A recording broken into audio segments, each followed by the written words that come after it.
عزیز students السلام علیکم۔ جماعت پانچویں کے اردو کتاب، تو آج ہم چیپٹر نمبر 5 ہے، پارٹ نمبر 30 ہے۔ تو پارٹ نمبر 30 میں آپ لوگوں کو پھر سے پڑھائی کرنے کے لیے جا رہا ہوں۔ آپ دھیان سے دیکھیں میرے عزیز اسٹوڈنٹس۔ تو آپ لوگوں کو پارٹ نمبر 2 میں یہاں تک پڑھائی کیا گیا تھا، تو آج ہم یہاں سے پڑھائی کرنا ہے میں سے۔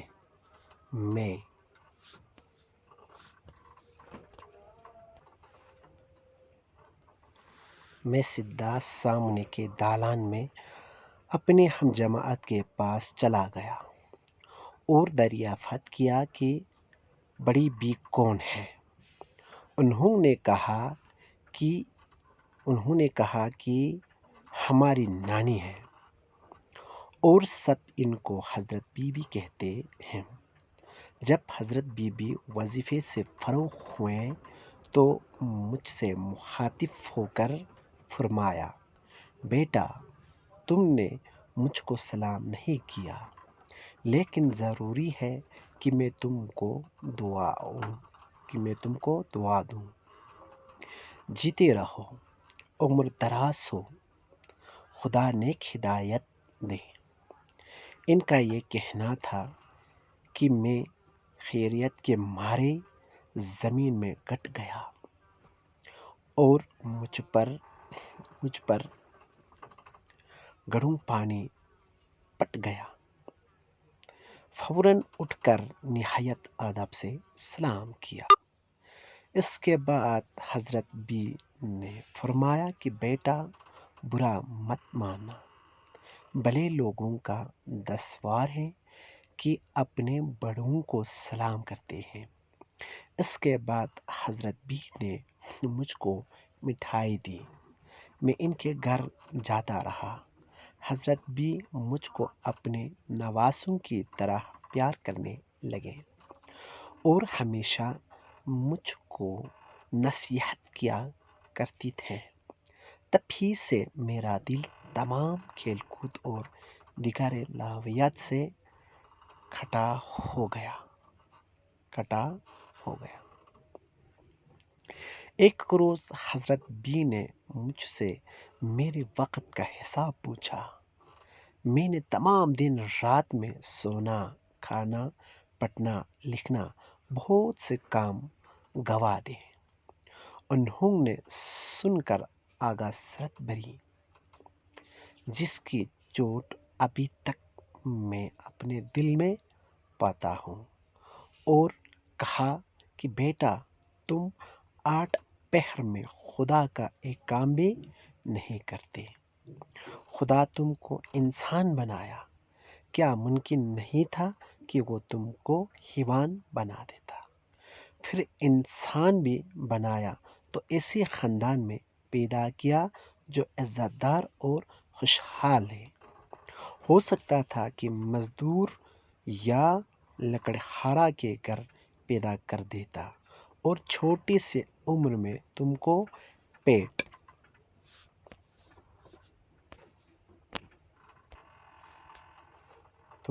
پیٹ پالنے کے لیے محنت کرنی پڑتی۔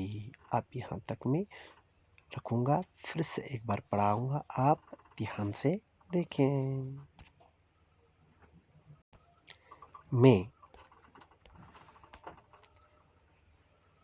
میں سیدھا سامنے کے دالان میں اپنے ہم جماعت کے پاس چلا گیا اور دریافت کیا کہ بڑی بی کون ہے۔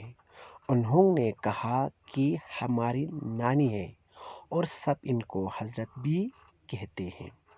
جب حضرت بی وظیفے سے فارغ ہوئے تو مجھ سے مخاطب ہو کر فرمایا، بیٹا تم نے مجھ کو سلام نہیں کیا، لیکن ضروری ہے کہ میں تم کو دعا دوں۔ جیتے رہو، عمر دراز ہو، خدا نیک ہدایت دے۔ ان کا یہ کہنا تھا کہ میں خیریت کے مارے زمین میں گٹ گیا اور مجھ پر گڑھوں پانی پڑ گیا، فوراً اٹھ کر نہایت ادب سے سلام کیا۔ اس کے بعد حضرت بی نے فرمایا کہ بیٹا برا مت مانا، بڑے لوگوں کا دشوار ہے کہ اپنے بڑوں کو سلام کرتے ہیں۔ اس کے بعد بھی حضرت بی نے مجھ کو مٹھائی دی، میں ان کے گھر جاتا رہا۔ حضرت بی مجھ کو اپنے نواسوں کی طرح پیار کرنے لگے اور ہمیشہ مجھ کو نصیحت کیا کرتی تھے۔ تب ہی سے میرا دل تمام کھیل کود اور دیگر لاویات سے کھٹا ہو گیا۔ ایک روز حضرت بی نے مجھ سے میری وقت کا حساب پوچھا۔ میں نے تمام دن رات میں سونا، کھانا، پڑھنا، لکھنا، بہت سے کام گوا دیے۔ انہوں نے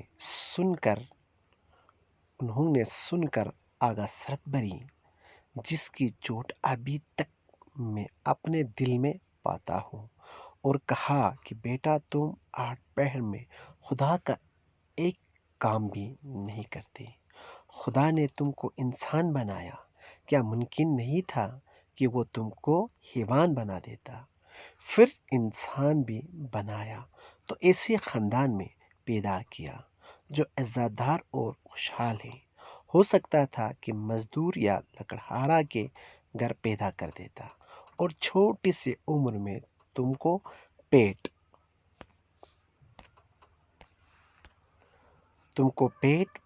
پالنے کے لیے محنت کرنی پڑتی۔